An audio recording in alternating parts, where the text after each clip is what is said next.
what are like some guidance, some tips for choosing a registrar? Like, what are the key considerations that people should be thinking about? Because I don't think it's quite as easy as, oh, I like that guy, or that price was best, right? What are some of the areas that you would suggest people to consider?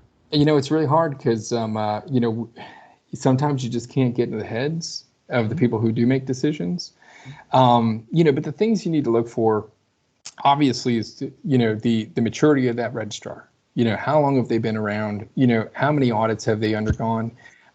Who's on their team, and how many audits have those team members performed? It's really important to make sure that, because, with ISO, as you probably know, when we go out there and do these audits, usually it's maybe one person, from the registrar who's actually going out there doing the stage 1, doing the stage 2. And so if your decision is solely, pinned to one person, getting comfort that either you meet the requirements or you don't, you want to make sure that that person they know what they're doing. They've been around the block a few times, right? So in addition to that, obviously cost comes into play, and you brought it up before. I mean, if we have an opportunity and it costs us that much of a deciding factor, probably not a client that we want, you know what I mean? And I hate to say that, but it's, their objectives are different. I agree with it completely. You know what I mean? I mean, they look at that as it's not a benefit to the organization. It's basically a budgeted item, and that's not what we want, so we make ourselves available to our clients year round. And part of that is making sure that we have open communication, helping them out if they've got questions, sounding board. Obviously, certification bodies or registrars, they can't do any sort of consulting work. I mean, it's in the standards. It's just not allowed at all. But we can act as a sounding board. We can say, as a matter of fact, I sit on the Joint Technical Committee for ISO, SC 27, which is responsible for the 27001 family of standards. 27002 is coming out with a revision, right? When is that? It may be later this year or beginning of 2021, and it's going to be a big one.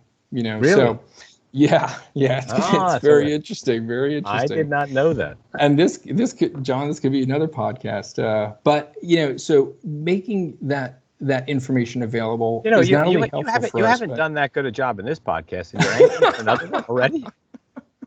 I mean, oh shoot! If we get enough 5-star reviews, if we get comments that Ryan Mackie was not only smart, but he was damn good looking. If we get those kind of reviews, maybe you come back. But other than that, man, no way. Okay, fair enough. All right, I'll just give the information to Debbie, and you can have her on. Joking aside, we got a lot of really positive comments on Debbie's podcast. That's great. Yeah, I mean, it was. I had one client that was smitten with her. He was like, "Oh my God, that woman was charming and smart." Yeah. Is she going to be on any more podcasts? Doesn't matter what the topic is, right? No, she didn't. He wouldn't have cared. Yeah. But I mean, it's information sharing. It's the relationship. I mean, it's a big decision. You know what I mean? Selecting that register. Yeah. Yeah, I was going to ask you a couple things though, because it's funny. I'm always intrigued, and I always wonder, like, am I not as smart as I think I am? When I ask someone a question that I have, and I think I have a great answer to, and their answer is different than mine, right? Because then I'm thinking to myself, and I know how smart you are. I'm like, crap. All right, so I have a couple questions now for you. Yeah. These are things that I kind of say to people. So one thing I always say to people is, are you just getting an ISO 27001 certificate, or where are you going? Because I think that there's huge value to consolidated audit, right? Okay. So if someone wants 27001, 27701, SOC 2, High Trust, FedRAMP, and a C3 PAO audit, and I can go to one auditor versus going to 6 auditors, or how many of the standards spouted off. To me, I think that's a huge value proposition. No doubt. I'm not going to disagree with you on that one. We've designed our services to be able to meet that.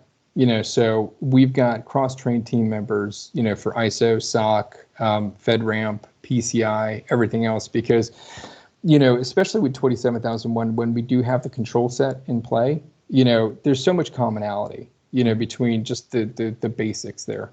And so if we can use somebody doing a SOC audit that's ISO trained, all the testing that they do for SOC, we can apply to ISO. Right.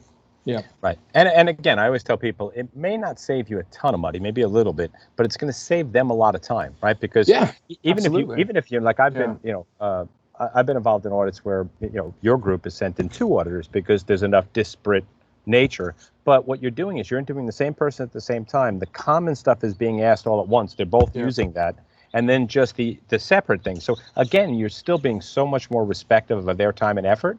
So instead of having their guys involved in 5 audits, their guys are involved in 1 audit. It's a little bit more than just if it was just one standard, but it's still so much easier for them.